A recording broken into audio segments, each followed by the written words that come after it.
আসসালামু আলাইকুম ওয়া রাহমাতুল্লাহি ওয়া বারাকাতুহু। ইন্নাল হামদালিল্লাহি রাব্বিল আলামিন ওয়াস সালাতু ওয়াস সালামু আলা রাসূলিহিল কারীম, আম্মা বাদ। সুপ্রিয় দর্শক শ্রোতা, দেশ কিংবা প্রবাসের যেখান থেকে দেখছেন, পবিত্র মাহে রমজান উপলক্ষে বিজয় টিভির নিয়মিত আয়োজন মেগা ডিজিটাল নিবেদিত আলোকিত Ramzan powered by Darus Sunnah international মাদ্রাসা দর্শকের অনুষ্ঠানে আপনাদের সবাইকে আমন্ত্রণ জানাচ্ছি আমি মুফতি মোহাম্মদ সিদ্দিকুর রহমান সরকার। আজ কথা বলবো ইসলামী নারীর অধিকার নিয়ে। এ বিষয়ে কথা বলার জন্য আমাদের স্টুডিওতে উপস্থিত হয়েছেন আপনাদের সকলের পরিচিত মুখ, তরুণ আলেমে দ্বীন, জুরাইন কেন্দ্রীয় শাহী জামি মসজিদের সম্মানিত খতিব হাফেজ হযরত মাওলানা মোহাম্মদ মাসউদ রিজভী। আসসালামু আলাইকুম ওয়া রাহমাতুল্লাহি ওয়া বারাকাতুহু। আমাদের সাথে আরও আছেন আপনাদের সকলের পরিচিত মুখ, তরুণ আলেমে দ্বীন হযরত আবু বকর সিদ্দিক রাদিয়াল্লাহু তাআলা আনহু জামি মসজিদের সম্মানিত খতিব হাফেজ হযরত মাওলানা জামিল হোসাইন।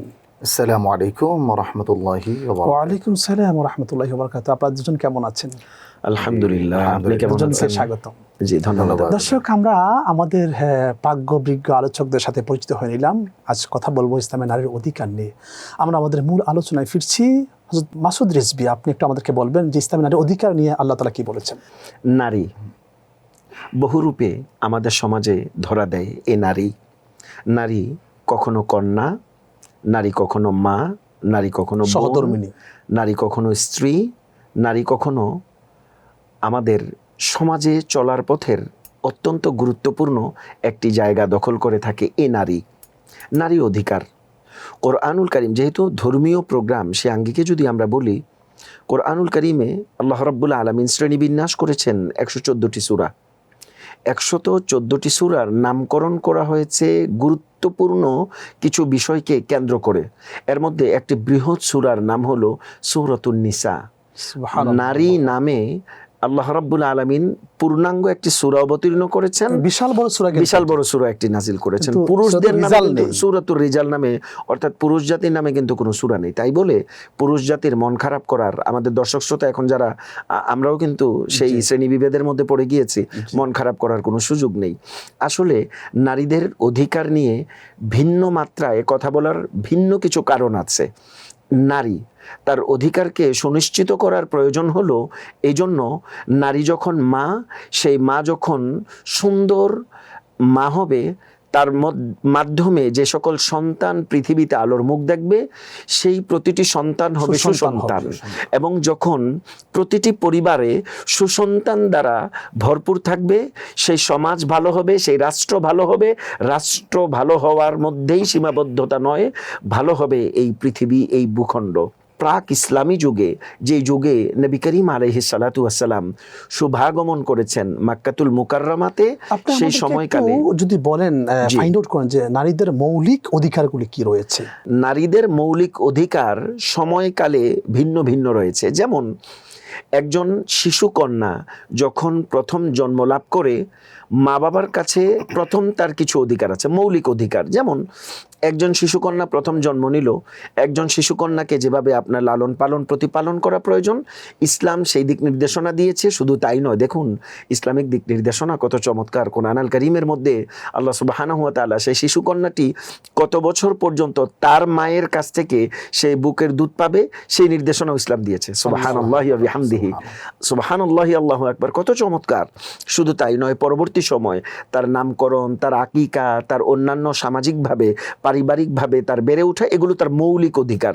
তারপরে পর্যায়ক্রমে তার শিক্ষা, পর্যায়ক্রমে তার বেড়ে ওঠা, তার এই আনুষঙ্গিক তার পরিবার ছাড়িয়ে, তার আত্মীয় স্বজন ছাড়িয়ে, তার সামাজিক অবস্থা, এবং পরবর্তীতে তার শিক্ষা ব্যবস্থা, এবং পরিণত বয়সে তার বিবাহ পর্যন্ত। রাসূল করিম সাল্লাল্লাহু আলাইহি ওয়া সাল্লাম হাদিসে পাকের মধ্যে বলেছেন, ওই সকল মেয়ের বাবাদের জন্য শুভ সংবাদ, আমি নবী করিম আলাইহিস সালাতু ওয়াস সালামের পক্ষ থেকে যাদের কন্যা সন্তান হলো এবং তারা সেই কন্যা সন্তানকে সুন্দরভাবে প্রতিপালন করার পরে ভালো পাত্রের হাতে পাত্রস্থ করলো, কিয়ামত দিবসে, কাল কিয়ামতের দিন ওই মেয়ের বাবা আমার সাথে এভাবে থাকবে বলার পরে নবী করিম আলাইহিস সালাতু ওয়াস সালাম এক হাতের মধ্য দিয়ে আরেক হাত প্রবেশ করিয়ে বললেন, এত নিকটবর্তী হবে ওই মেয়ের বাবা।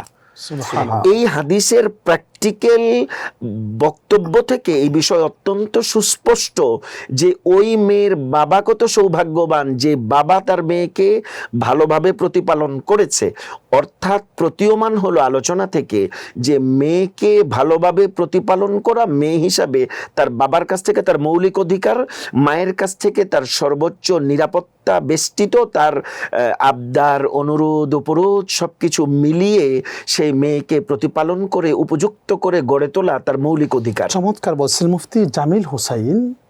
রাসূল করিম সাল্লাল্লাহু আলাইহি ওয়াসাল্লাম পৃথিবীতে শুভ আগমনের পূর্বে এবং আল্লাহ রাসূল পৃথিবীতে আসার পরে এবং এখন বর্তমানে নারীদের যে অধিকার, এই তিনটাকে আপনি কীভাবে দেখবেন? এখানে আপনি যে বিষয়টা নিয়ে আসছেন যে আসলে মূল প্রেক্ষাপটটা নারীর অবস্থার কোয়ালিটিটা কেমন ছিল ইসলাম পূর্ববর্তী এবং ইসলাম পরবর্তী এবং আজ অব্দি পর্যন্ত, আমরা যদি একটু ইসলামের পূর্বের দিকে চলে যাই তাহলে নারীদের সামাজিক অধিকার বলতে অথবা পৃথিবীতে নারীদের অধিকার বলতে কিছুই আর পাওয়া যায় না। কারণ আমরা জানি যে আইয়ামে জাহিলিয়াত যুগের বড় তিনটি বিষয় ছিল। তাদের একটি ছিল মদ, আরেকটি ছিল জুয়া, আরেকটি ছিল নারী। তারা নারীদেরকে ভোগ্যপণ্য হিসেবে ব্যবহার করত, বাজারে বিক্রি করার মতো। ইভিন কি হাদিসে এরকম পাওয়া যায় যে তারা নারীদেরকে দিয়ে বিজনেস করত। বিজনেস হলো যে আমাদের বর্তমানেও অত্যন্ত বিষয়টা যেহেতু নিয়ে আসছেন, আমি ওখান থেকে একটু বর্তমানে আসতেছি, মাঝখানে ইসলামের আলোচনাটা আমি রাখছি, আমি পরবর্তীতে যাচ্ছি। এখনও আমাদের দেশেও একটি সমাজ ব্যবস্থায় নাম দিচ্ছি আমরা ইসলামী সমাজ ব্যবস্থা অথবা আমরা বলছি ইসলামী রাষ্ট্র, কিন্তু আমাদের দেশেও ওইভাবে নারীদেরকে পণ্য হিসাবে বিক্রি করা হচ্ছে এবং তাদের দেহ বিজনেস, যেটা আমরা একদম খোলামেলা যেটি বলি প্রস্টিটিউশন, সেটাকে লাইসেন্স যুক্ত করে বৈধতা দেওয়া হচ্ছে। মাআযাল্লাহ, হারাম, সম্পূর্ণ হারাম। তার মানে নারীদের স্লোগান দিয়ে, নারী দিবস গত কিছুদিন আগে গেল, নারীদের স্লোগান দিয়ে নারীদের ইজ্জতের হানি হচ্ছে। আমাদের এই যে সরকার যারা আসেন এবং যান, তারা চাইলে কি আমরা পারি না আমাদের যে সকল বোনরা, যে সকল মারা, তারা হয়তো তাদের অর্থের জন্য বা রিজিকের জন্য তারা দেহকে বিক্রি করছেন, বা সরকার থেকে তাদেরকে লাইসেন্স দেওয়া হচ্ছে, বা কেউ এমনিই করছেন পেশা হিসাবে, এই যে এদের জন্য একটা কর্মসংস্থানের ব্যবস্থা করে দেওয়া এবং এদেরকে বাতিল করে দেওয়া, এই জিনিসটাকে আমরা চাইলে পারি না? অবশ্যই পারি। যেমন রাসূল সাল্লাল্লাহু আলাইহি ওয়াসাল্লাম ওই নারীদেরকে, যে সমাজ ব্যবস্থায় নারীদেরকে এরকম ভোগ্যপণ্য হিসেবে, তাদেরকে আগে একটা সঠিক তথ্য দিতে হবে। আমরা এই জন্য আমাদের এই নারীদেরকে নিয়ে ইসলামী শরিয়া ব্যবস্থার যে সৌন্দর্য আছে, আমার সুন্দর আলোচক, আমার সহ আলোচক বলছিলেন চমৎকারভাবে যে মায়ের অধিকারটা কী হবে, একটা নারীর ছোট্টবেলা থেকে তার কী প্রাপ্য আছে, সে পালিত লালিত হবে সুন্দরভাবে, তার একটি সুন্দর নাম হবে, তার আকিকা হবে, তার বস্ত্রের ব্যবস্থা হবে, খাদ্যের ব্যবস্থা হবে, এবং তাকে ফাদার সেভ করবে, বড় ভাই সেভ করবে, স্বামীর ঘরে যাবে, স্বামী সেভ করবে।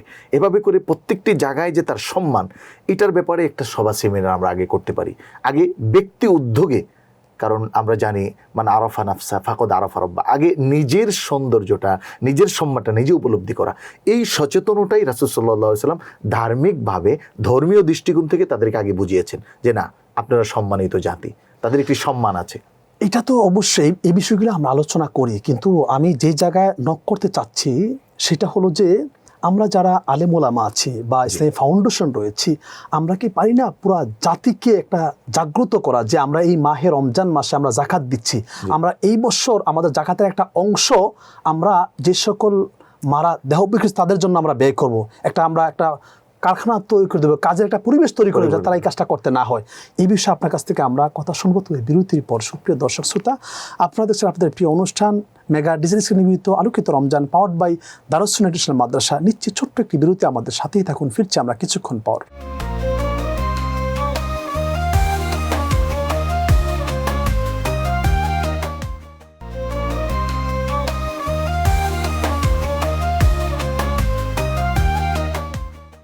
আলহামদুলিল্লাহ, সুপ্রিয় দর্শক শ্রোতা, বিরতির পর ফিরে আসলাম আপনাদের প্রিয় অনুষ্ঠান মেগা ডিজিটাল নিবেদিত আলোকিত Ramzan, powered by Darus Sunnah international মাদ্রাসা। দর্শক, আমরা আমাদের মূল আলোচনায় ফিরছি। মুফতি জামিল হোসেন, যেখানে আমি ছিলাম, যে এই মাহে রমজান মাসে যদি আমরা একটা উদ্যোগ নিতে পারি আমাদের ফাউন্ডেশনের মাধ্যমে, যে আমরা পুরো বাংলাদেশের মানুষকে আমরা এখানে সংযোগ করতে পারি, প্রয়োজনে আমরা সরকারিভাবে করতে পারি সেটা আমরা, যে আমাদের এই বছর আমাদের জাকাতের একটা অংশ আমরা একটা বিশাল বড় একটা আমরা কর্মসংস্থান করে দেবো নারীদের জন্য।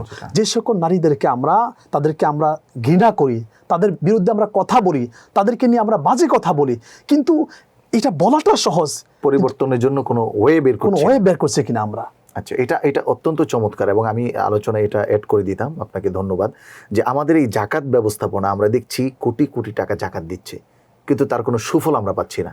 এই জন্য শরিয়া ভিত্তিক ব্যবস্থাপনা হলে এই বিষয়টা অতীব জরুরি। এবং আমাদের যদি কেন্দ্র সরকার, আমাদের বাংলাদেশের কেন্দ্রীয় সরকারি ব্যবস্থাপনা, অথবা আমরা যারা আলেম ওলামা আছি, তারা যদি এই উদ্যোগটা আমরা গ্রহণ করি যে আমাদের এবছর জাকাতের অর্থ দিয়ে আমরা 500 নারীর কর্মসংস্থান করে দিব, এটা তাহলে একটা মাইলফলক কাজ হবে নারীদের অধিকার বাস্তবায়নে। এত বড় কাজ সহজ করতে পারে যে আমরা হয়তো আজকে এই জায়গার যে মেয়েরা এই জায়গার ভিতরে বিভিন্ন ঢুকে আছে বা তারা দেহ বিক্রি করছেন, তাদেরকে এই বছর আমরা এই কাজ থেকে ফিরে নিয়ে আসবো, তাদের কর্মসংস্থান ব্যবস্থা আমরা করে দেব। হ্যাঁ, সেটাই আমি বলছিলাম যে তাদেরকে আগে ধর্মীয়ভাবে উদ্বুদ্ধ করা, এরপরে তাদের কর্মসংস্থানের ব্যবস্থা করা, এরপরে তাদের জন্য প্রয়োজন অনুপাতে যার যে অধিকার সময় উপযোগিতায় তাকে সেটা দিয়ে দেওয়া। এবং আমরা এটা যদি করি তাহলে আমরা ইসলামের পরবর্তী সমাজ ব্যবস্থায় হযরত আম্মা জান আয়েশা রাদিয়াল্লাহু তাআলা আনহা, হযরত খাদিজাতুল কুবরা রাদিয়াল্লাহু তাআলা আনহা, এভাবে করে যদি আমরা তাদের ইতিহাস একটু খুলে দেখি, চমৎকারভাবে বলছিলেন যে কোরআনুল কারীমে শুধু সূরা নিসা নামে একটি সূরাই আল্লাহ তাআলা পাঠাননি, বরং আল্লাহ তাআলা আরেকটু অ্যাড করে সূরা মারিয়াম নামেও আরেকটি সূরা অ্যাড করে দিয়েছেন। আমরা যদি আরেকটু ঢাকাই তাহলে সূরা তাহরিম আল্লাহ রাব্বুল আলামিন নারী কত সুন্দর হতে পারে। এবং আমাদের বোনদের জন্য, আমি প্রত্যেকটি আমাদের দর্শক যারা বোন আছি এদের জন্য আমি মাইল ফ্লকটাকে বলবো যে আপনারা ফেরাউনের ঘরে থেকে, আমরা হয়তো আপনাদের জন্য উদ্যোগ গ্রহণ করতে পারিনি, রাষ্ট্র হয়তো উদ্যোগ গ্রহণ করতে পারেনি, কিন্তু আপনি আপনার নিজের জায়গা থেকেও কিন্তু পরিবর্তন হতে পারেন। এবং সেটা এতটা আল্লাহ তাআলার কাছে প্রিয়, ফেরাউনের ঘরে থেকেও হযরত আসিয়া রাদিয়াল্লাহু তাআলা আনহা তার ঈমানকে, তার সম্ভ্রমকে, তার ইজ্জতকে তিনি রক্ষা করেছেন। এজন্য হিমসেলফ যে পাওয়ার, এটা তো অন্তত আপনার আছে। আমরা সামাজিকভাবেও চেষ্টা করতে হবে এবং তারাও তাদের জায়গা থেকে উদ্বুদ্ধ হয়ে আগাতে হবে। চমৎকার বলছিলেন মুফতি মাসুদ রিজভী। আপনি আমাদেরকে বলবেন একটু যে সকল নারীরা আমরা কথায় কথায় বলি তারা পতিতালয়ে আছেন বা পতিতাবৃত্তি করছেন, তারা হয়তো কারো মেয়ে, হয়তো কারো মা, হয়তো কারো বোন, হয়তো কারো সহধর্মিনী, এক্ষেত্রে কি শুধু তাদের দোষ, আমাদের কোনো দোষ হয় না? বিষয়টি আসলে আমাদের সমাজতান্ত্রিক ব্যবস্থাপনায় অত্যন্ত জটিল এবং স্পর্শকাতর। একজন নারী, একজন পুরুষের কখনোই অধিকার নাই। আমি যদি একেবারে সুস্পষ্ট ভাষায় কথাটি বলি, একজন পুরুষ কখনো একজন নারীকে বকা দিয়ে কথা বলতে পারে না, তার চরিত্র নিয়ে কথা বলতে পারে না, কারণ ওই নারীর চরিত্র নষ্ট হয়েছে ওই সমাজ একজন পুরুষের কারণে। তো তার কোনো অধিকার নাই সেই নারীর চরিত্রের দিকে আঙ্গুল তোলার, তাকে নষ্টা বলার, এ জাতীয় শব্দ। আমি অত্যন্ত লজ্জিত আমাদের মা বোনদের কাছে এ জাতীয় শব্দ বলার জন্য। বিষয়টি আমরা এভাবে এক কেন্দ্রিক না বলে আমরা যদি বলি ইসলামের যে মৌলিক বিধানাবলী, সম্মানের যে জায়গাতে এনশিওর করা, ইসলাম নারীকে মায়ের মর্যাদা দিয়েছে। নবী করিম আলাইহিস সালাতু ওয়াস সালাম বলছেন, ওয়ালা নবী আলাইহিস সালাতু ওয়াস সালাম আল জান্নাতু তাহতা আকদাম উম্মাহাত, ওই মায়ের পদতলে সন্তানের জান্নাতকে নবী করিম আলাইহিস সালাম শুভ সংবাদ দিয়েছেন। একজন নারী যখন মেয়ে, তার কথা তো আমি আগেই বলেছি, ওই নারী যখন কারো বোন, একজন ভাইয়ের কি অধিকার আছে সেটাও ইসলাম সুনিশ্চিত করেছে।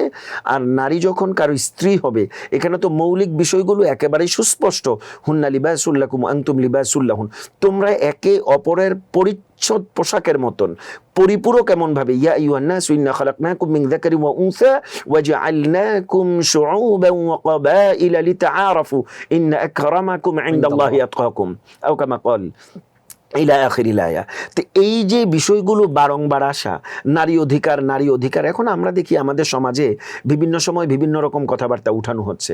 আমি বলবো যে আমাদের এই জায়গাতে যে আইয়ামে জাহিলিয়াতে একজন নারীকে, যেখানে একজন কন্যা শিশু হওয়াকে যারা তাদের দুর্ভোগের কারণ মনে করত, যাদের কলঙ্কিত জীবনের অধ্যায় বলে মনে করত, তারা জীবিত দাফন করে দিত। সেই জায়গা থেকে নারী সমাজকে তুলে এনে সর্বোচ্চ ভালোবাসার, সম্মানের মর্যাদায়, আসনের সমাদৃত করা, সমাসীন করা, ইসলামের যেই সুনিপুণ ব্যবস্থাপনা, এই ব্যবস্থাপনাকে যদি রাষ্ট্র ব্যবস্থাপনা পরিচালনার ক্ষেত্রে যদি শিক্ষা হিসাবে মৌলিকতার সাথে গ্রহণ করে, তাহলে এই সমাজের বাসা থেকে দোলনা থেকে সর্বোচ্চ পর্যায় পর্যন্ত নারী অধিকার সুনিশ্চিত হবে। বিবাহ পূর্ব নারী জীবন, বিবাহ পরবর্তী একটি মেয়ের জীবন, আমাদের সমাজের একেবারে গ্রামীণ জনপদ থেকে শহরাঞ্চল পর্যন্ত শহুরে জীবন ব্যবস্থাপনা, আমরা অনেক সময় দেখি যৌতুক ব্যবস্থাপনার একেবারে ছড়াছড়ি, অনেক সময় নির্যাতন করা হয় শ্বশুরপক্ষ ওই মেয়েকে, এমনকি পৈশাচিক নির্যাতনের মাত্রা এতটা ছাড়িয়ে যায়, মৃত্যুর দিকে তাকে ঠেলে দেওয়া হয়, মৃত্যুবরণ করার ঘটনা অহরহ আমরা মিডিয়াতে দেখতে পাই। এই যে আমাদের অবক্ষয়, নারী সমাজের প্রতি অবিচার, অন্যায় অনাচার, এই জায়গা থেকে বেরিয়ে আসার জন্য প্রথম সচেতনতা মা বাবা, দ্বিতীয় হলো তার পরিবার, তারপরে তার শিক্ষাকেন্দ্র, নারী নিজে তার মৌলিক অধিকারগুলোকে কি তাকে বুঝতে হবে। এখন আমার অধিকার যদি আমি না বুঝি রে ভাই, আমার অধিকার বুঝাবেটা কে? এই যে বুঝাবে কে, এই কে করতে গিয়েই কিন্তু আমাদের সারে সর্বনাশ হচ্ছে। চমৎকার বলছেন মুফতি জামিল হোসাইন। আপনি আমাদেরকে বলবেন যে আমরা যারা বাবা, আমরা যারা ভাই, আমরা যারা স্বামী, আমরা যারা হয়তো কারো অভিভাবক দায়িত্ব নিয়েছি, আমরা দেখি যে নারীদেরকে আল্লাহ তাআলা 6 জায়গা থেকে সম্পত্তি দিয়েছেন, এবং সেই তাদের যে অধিকারগুলি আমরা না দেওয়াটা আমাদের ইমানি দায়িত্ব এবং ফরজ। না দিলে ইহকালে পরকালে আমাদের কি হবে? আসলে অত্যন্ত সুন্দর একটি বিষয়, নারী অধিকারের সাথে এই বিষয়টা সংশ্লিষ্ট। আজকে আমার যে মা বোনদের কথা আমি বলছি সম্মান রেখে, তারা যে এই যে বাজে অ্যাক্টিভিটিস অথবা তাদের অধপতন, লাঞ্ছিত, এর একটা বড় রিজন কিন্তু পিছনে আমরা যারা দায়িত্বশীল, আপনি যেমন বলছিলেন বাবা অথবা ভাই অথবা তার স্বামী অথবা বিবাহের পরে তার শ্বশুর যারা থাকে, এদের মধ্য থেকে নারীদের এই বঞ্চিত করার প্রবণতাটা দেখেন। স্বাভাবিকভাবে কোরআনুল কারীমে আল্লাহ রাব্বুল আলামিন তাদের অধিকারকে সুনিশ্চিত করেছেন। একজন মা কতটুকু পাবে, আমরা যদি আল্লাহ রাসূল সাল্লাল্লাহু আলাইহি ওয়াসাল্লাম বলেছেন যে তোমরা ফারায়েজ শিক্ষা করো, কারণ আমি ফাইন্নাহু মাকবুদ, আমি চলে যাব, আমাকে নিয়ে নেওয়া হবে, এই ফারায়েদের জ্ঞান তোমরা অর্জন করো। ভাইয়ের কতটুকু হক আছে? সংক্ষেপে বলি, একটা মেয়ে 6 জায়গা থেকে সম্পত্তি পায়, বাবার কাছ থেকে, স্বামীর কাছ থেকে, সন্তানের কাছ থেকে, বৈমিত্র ভাইয়ের কাছ থেকে, বৈমাত্রীয় ভাইয়ের কাছ থেকে, এরকম সে দাদার কাছ থেকে মোট 6 জায়গা থেকে সম্পত্তি পাবে। একটা ছেলে শুধু বাবার কাছে কিন্তু তার শেষ। আসলে পরোক্ষভাবে আমরা দেখছি যে পুরুষ 2 অংশ নিচ্ছে, নারী 1 অংশ পাচ্ছে, কিন্তু সার্বিকভাবে একটা ছেলে একবারই একটা অংশ পাচ্ছে। এছাড়া নারী 6টা জায়গা থেকে একটু একটু করে অংশ নিয়ে তার যেই মূল সেভিং জায়গাটা, এটা আমরা সুনিশ্চিত করতে পারি। এবং যারা আমরা এই কাজটা করছি না, এরা কিন্তু আমরা পুরুষ। যেমনটি আমার অনেক বোন দেখি ভাইয়ের সম্পদ দিচ্ছে না, রাস্তায় রাস্তায় ঘুরছেন, কান্না করছেন, আল্লাহর কাছে বিচার দিচ্ছেন। আমি প্রায় আলোচনায় এই বিষয়টা নিয়ে আসি যে আমাদের সমাজে অনেক বড় হাজী সাহেব, অনেক বড় মুফতি সাহেব, এরকমও তথ্য আমাদের কাছে আছে, সে তার বোনের হক দিচ্ছে না, বোনকে বলছে এসো বেরিয়ে যাও, অধিকারটুকু নিয়ে যাও। আসলে এটা কোনো অধিকার হতে পারে না। ইসলাম সুনিশ্চিতভাবে তাকে যে অংশটুকু দিয়েছে তাকে সেটা পরিপূর্ণ বুঝিয়ে দিতে হবে। যদি না দেয় তাহলে কিয়ামতের দিন সে জালেম, আদ-দুলমু যুলুমাতুন ইয়াউমাল কিয়ামা, কিয়ামতের দিন সে জালেমদের কাতারে দাঁড়াবে, হক নষ্ট করার কাতারে দাঁড়াবে। এবং আমরা জানি যে আল্লাহ রাব্বুল আলামিন তার নিজের হকটা ছেড়ে দিবেন, বাট কোনো বান্দার হকের ক্ষেত্রে আল্লাহ তাআলাও তাকে কোনো স্যাক্রিফাইস করবেন না। যার হক নষ্ট করেছে সে তাকে মাফ করতে হবে। এই জন্য আমাদের এই জায়গাতে নারীদের অধিকারকে সুনিশ্চিত করতে ইসলাম যেমন তাকে বন্টন করে সুন্দরভাবে দিয়েছে, আমরা নিজেরাও যারা দায়িত্বশীল আছি, আর আরেকটি বিষয় আমাদের খেয়াল রাখা দরকার, কুল্লুকুম রাঈন ওয়া কুল্লুকুম মাসউলুন আন রাইয়াতিহি। পরকালে তো আমি জবাবদিহিতা যেতেই হবে, আমাকে আল্লাহ তাআলার সামনে দাঁড়াতে হবে। এজন্য আল্লাহ তাআলাকে ভয় করে আমরা আমাদের মায়ের অধিকার, আমাদের বোনের অধিকার, আমাদের পরিবারের অধিকার, আমার ভাগ্নির অধিকার, এভাবে করে পর্যায়ক্রমে প্রত্যেকের অধিকার আমরা বুঝিয়ে দিই। এবং নারীদের সম্ভ্রম, ইজ্জত এবং অধিকার সংরক্ষণে আমরা শুধু স্লোগান নয়, শুধু দিবস নয়, শুধু অ্যাওয়ার্ড নয়, বরং কর্মক্ষেত্রে বাস্তবায়ন করে তাদের কর্মক্ষেত্র তৈরি করেই এই সমস্যার সমাধান আমরা উদ্ঘাটন করতে হবে। দুজনের চমৎকার আলোচনা আছেন, দুজনকে অসংখ্য ধন্যবাদ আমাদেরকে সময় দেওয়ার জন্য। জি, আপনাকে ধন্যবাদ। নারী তারা আমাদের কিন্তু খুবই প্রয়োজনীয় সহচর, যাদেরকে ছাড়া আমরা একদম চলতেই পারবো না। তারা আমাদের সহধর্মিণী, তারা আমার মা, তারা আমার বোন, তারা আমার মেয়ে। এই নারীদেরকে যদি আমরা সম্মান না করি, তাদের অধিকার আমরা না দিই, তাহলে মৃত্যুর পরে কিন্তু আল্লাহর কাছে আমাদের জবাবদিহি করতে হবে, এবং ঈমান নিয়ে মৃত্যুবরণ করাটা খুবই কঠিন হয়ে যাবে। কিয়ামতের ময়দানে আপনি সম্পদ যার জন্য রেখে যাচ্ছেন, আপনার স্ত্রীর জন্য বা কারোর জন্য, আপনি কিন্তু কিচ্ছু নিয়ে যেতে পারবেন না। আসছেন একেবারে কিন্তু আপনি খালি হাতে পৃথিবীতে, আবার চলে যেতে হবে একদম খালি হাতে। মাঝখানে যা রেখে যাচ্ছেন এটা যদি হালাল না হয়, হারাম হয়ে যায়, তাহলে মৃত্যুর যন্ত্রণা, কবরের আযাব এবং হাসরের ময়দানে কঠিন অবস্থা। আল্লাহ নবী বলেছেন যে কারো 1 বিঘত জায়গা মেরে খেলো, আল্লাহ তাআলা 7 স্তবক জমিন, এই 7 আসমান 7 জমিন আল্লাহ তাআলা তার কাঁধে কিয়ামতের ময়দানে ঝুলিয়ে দিবেন। আপনি এবার ভাবুন তো, যদি আপনার মাথার উপরে কেউ 100 কেজি বা 200 কেজি ওজন রেখে দেয়, আপনার অবস্থা কেমন হবে? আর সেখানে 100-200 কেজি নয়, কত বিলিয়ন বিলিয়ন ট্রিলিয়ন ট্রিলিয়ন ওজন আপনার ঘাড়ে দেওয়া হবে, সেটা আপনি বহন করতে পারবেন তো? এই সম্পদগুলি আপনাকে সাপ হয়ে আপনাকে দংশন করবে। এই সম্পদগুলিকে একবারে লোহার পাত বানিয়ে গরম করে আপনাকে সেকা দেওয়া হবে। এগুলি আপনি সহ্য করতে পারবেন তো? কিয়ামতের ময়দানে আপনার হাত পা কর্তন অবস্থা আপনাকে বিচারে কাঠগড়ায় দাঁড় করাবেন। আপনি গড়িয়ে গড়িয়ে যখন হাসরের ময়দানে যাবেন, আল্লাহ তাআলা তখন বলবেন, ফায়ুনাদিম মুনাদিম মিন কিবালির রহমান, তোমরা এদেরকে চিনো, এরা কারা? এরা এই সকল লোক যারা মানুষের সাথে সদ্ব্যবহার, ভালো ব্যবহার করতো না, মানুষের অধিকার দিত না, খারাপ আচরণ করতো, তারা এদেরকে সরাসরি জাহান্নামে পাঠিয়ে দাও। সম্মানিত দর্শক শ্রোতা, আমরা আমাদের মা বোনদের অধিকার দিব, শুধু মুখে নয়, বাস্তবে আমরা দিব। আল্লাহ তাআলা আমাদের সবাইকে নারীদেরকে সম্মান করার, তাদের অধিকার যথাযথভাবে বুঝিয়ে দেওয়ার তৌফিক দান করুক। আপনাদের সাথে আপনাদের প্রিয় অনুষ্ঠান মেগা ডিজিটাল নিবেদিত আলোকিত রমজান পাওয়ার্ড বাই দারুস সুন্নাহ মাদ্রাসা অনুষ্ঠানের শেষ পর্যায়ে চলে এসেছি। আগামী পর্ব দেখার আমন্ত্রণ জানিয়ে আজ এখানেই বিদায় নিচ্ছি। আল্লাহ হাফেজ।